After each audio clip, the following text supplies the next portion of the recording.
And now we're gonna remove the top end. Pretty straightforward process. There are just 4 nuts on the top that hold the whole thing in place. Go ahead and undo those. And once you have the nuts off, you can go ahead and use a magnet to get the washers out.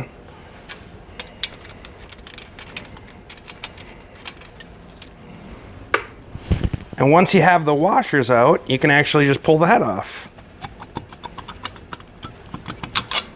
Just like that. And then this one has a head gasket, so we can go ahead and pull that off.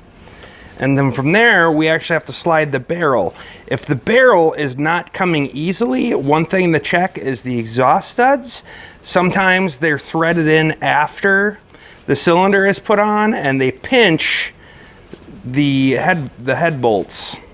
So then you can't slide the whole thing off. But that's not going to be the case for this one. So we can just pull it up like that carefully. Just like that.